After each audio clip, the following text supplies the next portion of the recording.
The stars were quiet that night.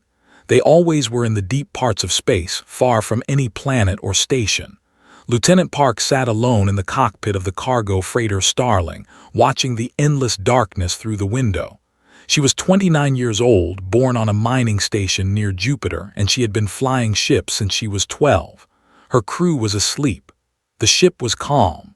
Everything seemed normal. But nothing was normal anymore. In the cargo hold behind her, locked inside a metal case, were 7 data cores.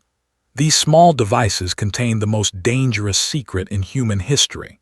They held the locations of 17 hidden colony worlds where millions of humans lived in peace, far from the wars and politics of the galaxy. If these locations fell into the wrong hands, those colonies would be destroyed. Check the navigation screen.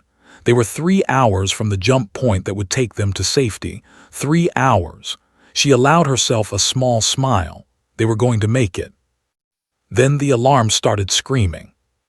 Red lights filled the cockpit. The ship shook violently as something struck the hull, grabbed the controls and looked at the scanner. Her blood went cold.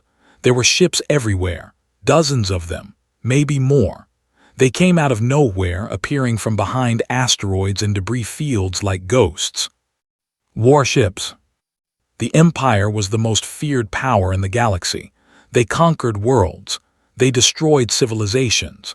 And somehow they knew about the data cores. Another explosion rocked the Starling, heard screaming from the crew quarters. She tried to turn the ship to run, but more blasts tore through the hull. Fire erupted in the corridor behind her. The ship was dying. She had seconds to decide. Grabbed the case containing the data cores and ran.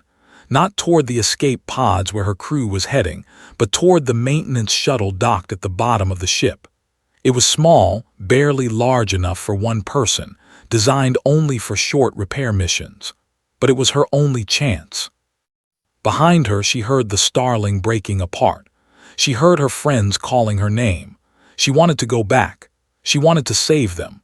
But if she did, the data cores would be captured and 17 worlds would burn. She kept running. The shuttle was old and damaged from a previous repair mission. Climbed inside and sealed the door. Through the small window, she watched the Starling explode in a ball of fire. Everyone she knew was gone. Captain Minu, who taught her to navigate. Engineer, who always made her laugh. Navigator, who played cards with her every night. All of them dead in seconds. Screamed. She pounded the console with her fists until her knuckles bled. But she did not stop. She could not stop. She started the shuttle's weak engines and flew into the asteroid field, hiding among the rocks as the warships searched for survivors. For 2 hours she drifted in silence, watching the enemy ships scan the debris. They were looking for something, looking for her. They knew the data cores had not been destroyed. They knew someone had escaped. Then her communicator crackled to life. A cold voice filled the shuttle. "Human vessel, this is High Commander of the 9th Fleet. We know you carry the colony coordinates. Surrender now and your death will be quick. Run and we will hunt you across the galaxy. You cannot escape. You are alone." Stared at the communicator. Her hands were shaking. Her heart was pounding. She was one person in a tiny shuttle with no weapons, no faster-than-light drive, and only 72 hours of oxygen. The had brought 500 warships. 500. She should surrender. Logic said so.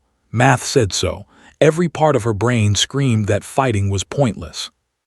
But was human, and humans did not do what they should. She picked up the communicator and pressed the button. Her voice was steady when she spoke. "My name is Lieutenant Park of the cargo freighter Starling. You killed my crew. You destroyed my ship. And now you want me to give up?" She paused, looking out at the endless field of asteroids around her. "Come and get me." She turned off the communicator and threw it against the wall. High Commander stood on the bridge of his flagship, the Dominion. He was tall and gray-skinned, with 4 eyes that glowed red in the dim light. He had conquered 12 worlds. He had killed millions.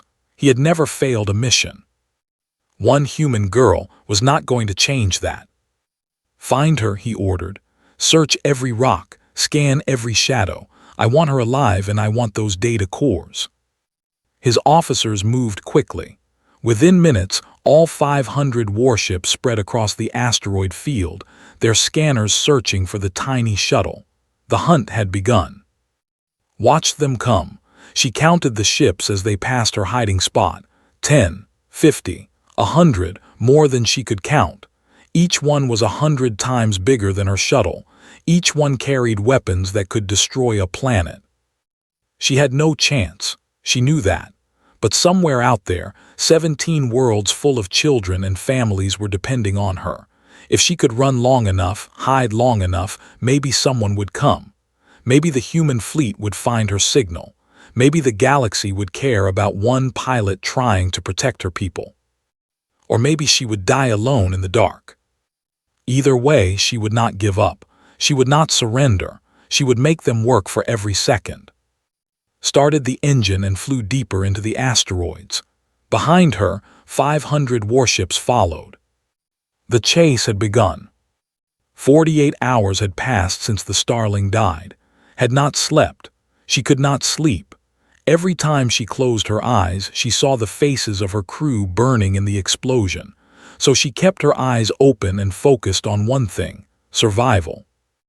The shuttle drifted through the shattered belt, a region of space filled with broken asteroids and ancient debris from a war fought long before humans reached the stars. The rocks here were sharp and unpredictable. They spun in strange patterns, crashing into each other without warning. No sane pilot would fly here. They certainly would not bring their large warships into such a dangerous place. But was not flying a large warship. She was flying a broken shuttle held together by emergency sealant and hope. She checked her oxygen levels. 41 hours remaining. Her food was gone. Her water was almost empty. The shuttle's weapons were a single emergency flare gun designed to signal rescue ships, not fight enemies. She had nothing. No, that was wrong. She had something. She had her brain. Looked at the asteroid field around her. She had grown up in a place like this, back on the mining station near Jupiter. She knew how rocks moved in zero gravity. She knew their secrets, and she knew how to use them. An idea formed in her mind. It was dangerous. It was probably stupid, but it was all she had. She spent the next 6 hours collecting materials from her shuttle: emergency flares, fuel cells, wiring from the communication system she no longer needed. She worked carefully, building small devices and attaching them to asteroids as she drifted past. Each device was simple: a sensor, a trigger, and enough explosive power to crack a small rock. They were mines, homemade, ugly, and weak, but they were something. When she finished, she had 17 mines scattered across a narrow passage between two massive asteroid clusters. Then she waited. She did not wait long. 3 scout ships entered the shattered belt, their sensors scanning for her signal. They were small and fast, designed for hunting. Their pilots were confident.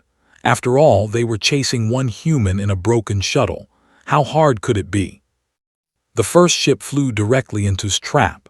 The mine exploded against its hull, cracking the armor and sending the ship spinning into an asteroid.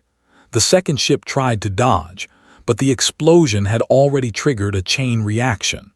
Rocks tumbled everywhere, smashing into the scout ship until it broke apart. The third ship turned to run, but was already moving. She pushed her shuttle's engines to maximum speed, flying straight toward the fleeing ship. The pilot saw her coming and laughed.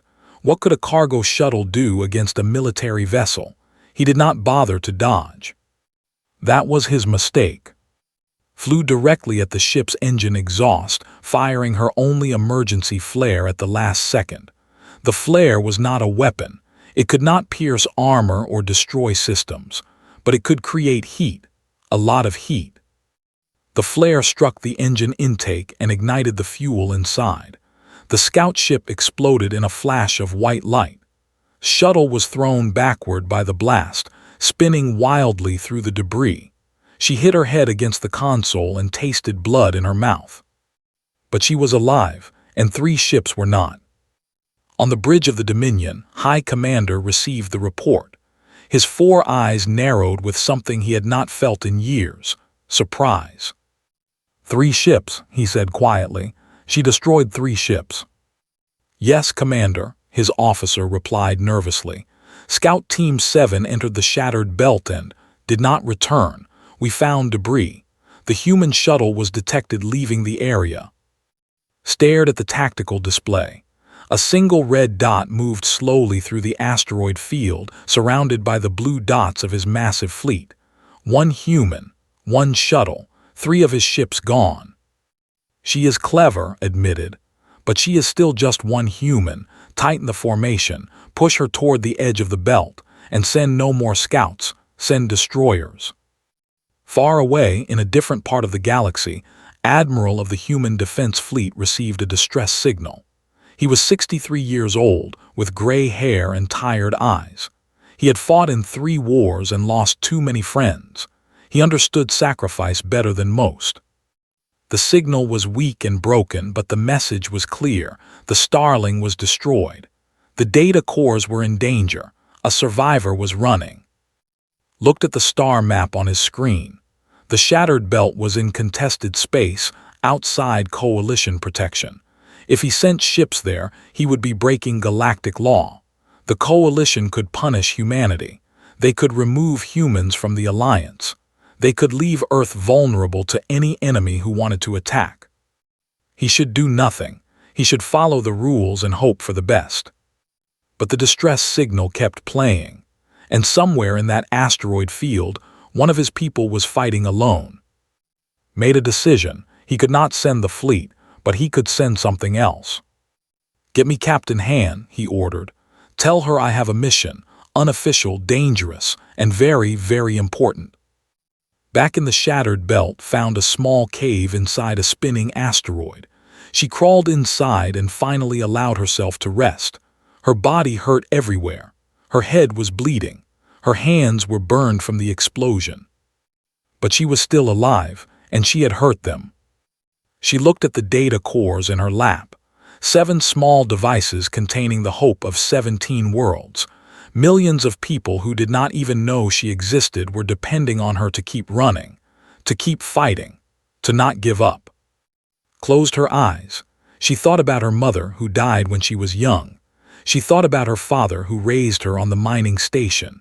She thought about all the times people told her she was too small, too weak, too stubborn. Maybe they were right about stubborn. She opened her eyes and started planning her next trap. The wanted a chase. She would give them a chase they would never forget. Outside the asteroid, 30 destroyer ships were closing in on her position. The hunt continued. Captain Han was 35 years old and had spent most of her life doing things that officially never happened. She commanded the Ghost, a stealth ship so secret that even most human admirals did not know it existed.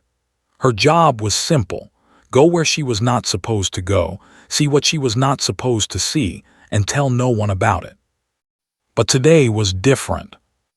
Admiral had given her new orders: find the survivor from the Starling, record everything, and broadcast it to every communication network in the galaxy. You want me to break our cover? Had asked, surprised. I want you to show the universe who we are, replied. That pilot is fighting alone against 500 warships. If she dies in silence, no one will know. No one will care. But if the galaxy sees what she is doing, he paused, maybe they will understand. Now the Ghost drifted at the edge of the shattered belt, its sensors watching the battle unfold. Sat in her command chair, recording everything her cameras captured. And what she saw made her proud to be human. Was not just running, she was fighting. Over the past 12 hours, the tiny cargo shuttle had destroyed 7 more ships, used the asteroids like weapons, leading enemy vessels into collisions. She flew through radiation storms that fried their sensors while she navigated by memory alone. She even rammed 1 destroyer with her shuttle, ejecting at the last second and floating in space for 20 minutes before retrieving her drifting vessel. It was impossible, it was insane, it was beautiful. began broadcasting. The signal spread across the galaxy at the speed of light. Within hours, trillions of beings on thousands of worlds were watching. The Etherians, ancient creatures of pure energy who believed physical beings were primitive, gathered to observe. A warrior species who respected only strength stopped their endless training to stare at their screens.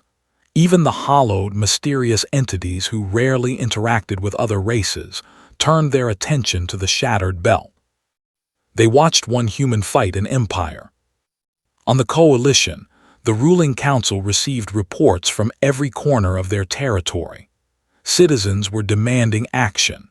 How could they sit in their comfortable chambers while a single person defended her people against impossible odds? What did their laws mean if they protected cowards and abandoned heroes? Elder of the Etherians, the oldest member of the council, spoke first. Humans have been in this coalition for only 200 years. They are children compared to us. We have always believed they were insignificant. He paused, his energy form flickering with something that might have been shame. We were wrong. The debate lasted for hours. Some members argued that intervening would start a war with the Empire. Others said that doing nothing would destroy the coalition's honor forever. The arguments grew heated, with ancient species shouting at each other like children. Then Admiral appeared on their screens. He was not supposed to be there. He had not been invited, but he had found a way to hack into their communication system, and he was not going to waste the opportunity. "Listen to me," he said, his voice tired but strong. "I have served the coalition for 40 years. I have followed every rule. I have obeyed every law. But right now, one of my people is dying alone in the dark, and you are arguing about politics." He held up a small screen showing shuttle, surrounded by enemy ships. "Look at her. She has been running for 3 days. She has no weapons, no support, no hope. And she is still fighting, not for herself. For the 17 colony worlds she is protecting. For the children who live there, for people she will never meet." His eyes were wet with tears. Is this not what the coalition was built for? To protect the innocent, to stand against tyranny. If we abandon her now, we abandon everything we claim to believe. The council was silent. Back in the shattered belt, did not know that anyone was watching. She did not know that her face was appearing on screens across the galaxy. She only knew that her oxygen was down to 18 hours and they were getting closer. She found a quiet spot behind a large asteroid and allowed herself a moment to rest. Her body was broken. Her shuttle was barely functional. She had not eaten in 2 days and could not remember the last time she drank water. But she was still holding the data cores. She was still protecting her people. She picked up the broken communicator and began recording, not because she expected anyone to hear, just because she wanted someone to know if they ever found her body. "My name is Park," she said quietly. "I am a cargo pilot. I am nobody special. But today I am the only thing standing between 500 warships and 17 worlds full of innocent people." She paused, looking out at the stars. "I am not running to survive. I am running so they cannot find our people. If I die here, I die buying time. And that is enough. That has to be enough." She stopped recording and closed her eyes. She did not know that her words were being broadcast live. She did not know that billions of beings heard her voice at that moment. She did not know that her simple message was changing history. But Captain knew, and she wept as she watched. On the coalition, Elder called for a vote. The decision was close. The margin was thin. But when the final count was made, the result was clear. The coalition would intervene. Admiral received the message and began preparing his fleet, but he knew they were too far away. It would take hours to reach the shattered belt, hours that might not have. "Hold on," he whispered to the image of her shuttle on his screen. "Please, just hold on." Far away, High Commander learned that the coalition was coming. He stood on his bridge, watching the same broadcast that the rest of the galaxy watched. He saw the human girl, exhausted and broken, still refusing to surrender. He should have been angry, he should have been planning his retreat, but instead he felt something strange, something he had never felt before. Respect. He pushed the feeling away. She was the enemy. She had humiliated him. She had to be destroyed. All ships, he ordered, converge on her position. I want her captured or killed before the coalition arrives. No more games, end this now. 500 warships began to close in. His oxygen meter showed 14 hours remaining. The final battle was about to begin. Shuttle was dying. The engines sputtered and coughed. The hull had cracks in 17 places. The life support system showed a red warning, 3% oxygen remaining. She had maybe 2 hours left to breathe. Behind her, the fleet was closing in. She could see them on her damaged scanner, hundreds of dots moving toward her position like a swarm of angry insects. There was nowhere left to hide in the asteroid field. They had pushed her to the edge, where the rocks ended and open space began. But beyond the asteroids, something else waited. A dying star. Stared at it through her cracked window. The star was old and red, surrounded by a corona of superheated gas that stretched for millions of kilometers. Ships could not enter the corona. The heat would melt their hulls. The radiation would fry their systems. The electromagnetic storms would blind their sensors. No sane pilot would fly into that hell. Smiled. She had stopped being sane 3 days ago. She pushed her shuttle's engines to maximum and dove toward the dying star. On the Dominion, High Commander watched in disbelief. "What is she doing?" he demanded. "She is entering the corona, Commander," his officer replied, his voice shaking. "Our ships cannot follow. The heat will destroy us." "Then destroy her from here. Fire everything." The fleet opened fire. Thousands of weapons lit up the darkness, sending beams of energy and missiles toward the tiny shuttle, but was already too deep in the corona. The electromagnetic interference scattered their targeting systems. The shots went wide, hitting nothing but burning gas. Flew deeper into the fire. Inside the shuttle, alarms screamed constantly. The temperature rose until sweat poured down her face. The controls burned her hands when she touched them. Radiation warnings flashed on every screen. Her body was being slowly cooked, and she knew it. But she kept flying. The corona was chaos. Massive waves of plasma rolled through space like ocean storms. Solar flares erupted without warning, sending pillars of fire millions of kilometers high. Any normal pilot would have been killed in seconds. But was not normal. She had spent her childhood flying through the debris fields around Jupiter, dodging rocks that could kill her in an instant. She had learned to read the patterns of chaos, to find the calm spaces between the storms. And now she used that skill to survive the most dangerous place in the galaxy. 12 ships followed her into the corona. Their commanders were young and proud, eager to be the ones who captured the famous human pilot. They did not understand what they were entering. Saw them on her scanner. She smiled grimly and led them deeper. The first ship lost its sensors almost immediately. The pilot flew blind, trusting his instincts. His instincts were wrong. A solar flare erupted directly in his path, and his ship vanished in a flash of white light. The second ship tried to retreat, but the corona had already damaged its navigation. It flew in circles until it collided with the third ship. Both exploded together. Kept moving, weaving between plasma waves and radiation storms. She led the remaining ships through the worst parts of the corona, places where even she barely survived. 4 more ships were destroyed by flares. 2 more crashed into each other when their sensors failed. The last 3 finally turned and fled back to the fleet. But not before destroyed 1 more with her final emergency flare. 12 ships had entered the corona, 1 returned. On the Dominion stood frozen at his command console. His officers were afraid to speak. The entire bridge was silent. 17 ships, whispered. "One human in a broken shuttle has destroyed 17 of my ships."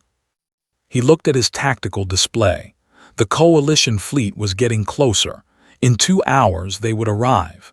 His window for capturing the human was closing. "All ships," he ordered, his voice cold with rage. "Fire into the Corona, everything. I do not care if we hit her or not. If we cannot capture her, we will burn her alive." The fleet formed a massive line facing the dying star. 500 warships prepared to unleash their full firepower into the Corona. Nothing could survive that kind of bombardment, not even the stubborn human pilot who had humiliated them. But before they could fire, something appeared on their sensors.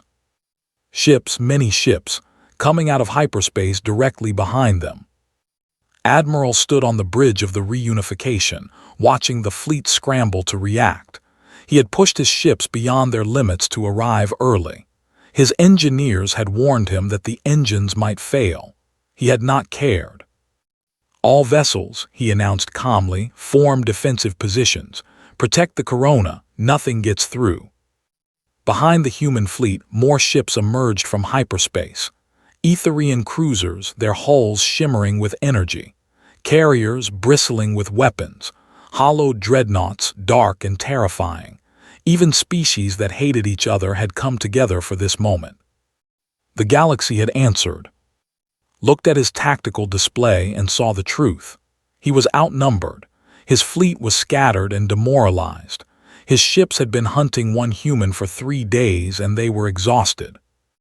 "High Commander," his officer said nervously, "we are receiving communications from the Coalition flagship. They are ordering us to withdraw." Stared at the dying star where the human girl still hid. He had 500 warships. He had the power to destroy worlds, and he had been beaten by one pilot in a cargo shuttle. He should retreat. His government would order him to retreat, but something inside him refused to accept defeat. He had never lost. He could not lose, not to a human, not to anyone. "Ignore their order," he commanded. "Prepare to attack." His officers hesitated. They knew this was madness, but they were more afraid of than they were of death. The fleet began to turn toward the coalition forces. 500 warships against 200. The numbers were on side. But numbers were not everything. Deep in the Corona, watched her scanner with dying eyes. She saw the coalition fleet arrive. She saw the prepare to attack. She saw that her rescuers were about to fight a battle they might not win. And she knew she could not let that happen. With the last of her strength, she turned her shuttle and flew back toward the edge of the Corona. Her ship was barely holding together. Her oxygen was almost gone. Her body was failing. But she was not done yet. Captain saw the shuttle emerge from the Corona on her sensors. "Admiral," she said urgently, "the survivor is moving. She is heading toward the fleet." Admiral watched the tiny dot on his screen, moving slowly toward 500 warships. "What is she doing?" he whispered. He did not know, but he was about to find out. Flew her dying shuttle directly toward the fleet. She had no weapons. She had no plan. She only had one thing left, her voice. She activated her communicator and broadcast on every frequency. "This is Lieutenant Park of the human cargo freighter Starling. I am speaking to the fleet." Every ship in the area heard her words. The coalition forces, the warships, the watching billions across the galaxy, everyone listened. "You have chased me for 3 days. You have tried to kill me with 500 warships, and I am still here." Her voice was weak and broken. She could barely breathe, but she kept talking. "You came for the location of our colony worlds. You wanted to find our children, our families, our homes. You wanted to destroy them like you have destroyed so many others." She paused, coughing blood. "But you will never have them. Not today, not ever, because humans do not give up. We do not surrender, we do not break. You can kill me. You can burn my shuttle, but you will never win, because there are millions more like me, and every single one of them will fight just as hard." On the Dominion, High Commander listened in silence. His officers watched him nervously, waiting for orders, but said nothing. He only stared at the tiny shuttle floating between his fleet and the coalition forces. One human, one broken ship, and she had stopped his entire armada with words. "Admiral," continued, "please do not fight them for my sake. I have done what I needed to do. The data cores are safe. Our people are safe. That is all that matters." Admiral gripped the arms of his command chair. Tears ran down his weathered face. "Like hell," he whispered. "Like hell I am letting you die out there." He opened a channel to Captain. "Get her now." The Ghost broke from the coalition formation and accelerated toward the Corona's edge, pushed her engines beyond their limits, flying faster than her ship was designed to go. Warning lights flashed everywhere. Her crew held onto their stations as the ship shook violently. But she did not slow down. Saw the stealth ship racing toward the shuttle. He knew he should order his fleet to attack. He knew he should stop them, but something held him back. Some small part of him that still remembered what honor meant. "Commander," his officer asked, "should we fire?" Looked at the tiny shuttle one last time. The human inside was dying. She had fought impossible odds and never surrendered. She had protected her people with nothing but courage and stubbornness. She had earned his respect, and that made him hate himself. "No," he said quietly, "let them go." His officers stared at him in shock, but no one argued. No one wanted to be the one who killed the human pilot, not after what they had witnessed. The Ghost reached the shuttle, matched speeds and extended the docking arm. The connection was rough and both ships shook from the impact, but it held. Ran to the airlock and forced it open.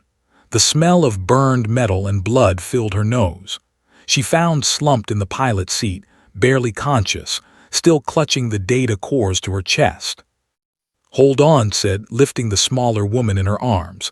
"I have you. You are safe now." Opened her eyes and tried to smile. "Did we win?" she whispered. "You won," replied, her voice breaking. "You won everything." She carried back to the Ghost as the coalition fleet watched. Every ship, every species, every being in the galaxy saw that moment. The human captain carrying the human pilot. Two of their kind, small and fragile compared to the ancient species around them, proving that size and power were not the only things that mattered. High Commander turned away from he could not watch anymore. "All ships," he ordered, his voice empty. "Withdraw, we are leaving." The fleet began to retreat. 500 warships, the pride of an empire, running from a single battle they had already lost. Not lost to weapons or strategy, but to something they did not understand. Human spirit. 1 week later, woke up in a medical bay on the coalition. Bright lights hurt her eyes. Clean sheets felt strange against her skin. She had spent so long in her broken shuttle that comfort seemed foreign. Admiral was sitting beside her bed. "Welcome back," he said gently. "You have been asleep for 6 days. The doctors were not sure you would make it." Tried to sit up but could not. Her body was still too weak. "The data cores?" she asked. "Safe. All 17 colonies are safe, thanks to you." She relaxed back into the pillows. "Good, that is good." Hesitated, then reached out and took her hand. "There is something you should know. The whole galaxy watched your fight. You are famous now. They are calling you a legend." Laughed weakly. "I am just a cargo pilot." "No," said firmly. "You are a symbol. You showed every species in the coalition what humanity really is. Not our technology, not our military power, but our heart, our refusal to give up, our willingness to die for each other." He squeezed her hand. "The Empire has requested peace talks. They are afraid now, not of our fleets, of our people, because they know that if one human can do what you did, they cannot defeat us. Not ever." A year later, a monument was built on the coalition. It stood in the central plaza where beings from every species gathered. The monument showed a small shuttle, alone against a field of stars. Below it, words were carved in every language of the galaxy. She was one, they were 500, she won. Commander Park stood before the monument in her new uniform. Captain Han stood beside her as her first officer. Behind them, the crew of their new ship waited proudly. The ship was called the Defiance. Admiral stepped forward and pinned a medal to his chest. It was the highest honor any human could receive. She had earned it 1,000 times over. "Thank you," she said quietly. Smiled, "Thank you for reminding us who we are." Later that night stood alone on the observation deck of the Defiance. She looked out at the stars, thinking about everything that had happened. The Starling, her lost crew, the 3 days of running and fighting and refusing to surrender. She thought about the 17 worlds she had protected, the children who would grow up there, the families who would live in peace, all because one pilot in a broken shuttle refused to give up. She smiled and touched the data cores that she still kept in her pocket, a reminder of what she had fought for. Behind her, the door opened, walked in and stood beside her. "The crew is asking about our first mission," said. "Any ideas?" Looked at the endless stars ahead of them. Somewhere out there, people needed help. Somewhere out there, impossible odds waited to be challenged. Somewhere out there, humanity had more to prove. "Take us out there," she said. "Let us find someone who needs saving." The Defiance turned toward the unknown darkness, and in the legend of the stars, a new chapter began. But one truth remained forever. Humans were not just survivors. They were unbreakable.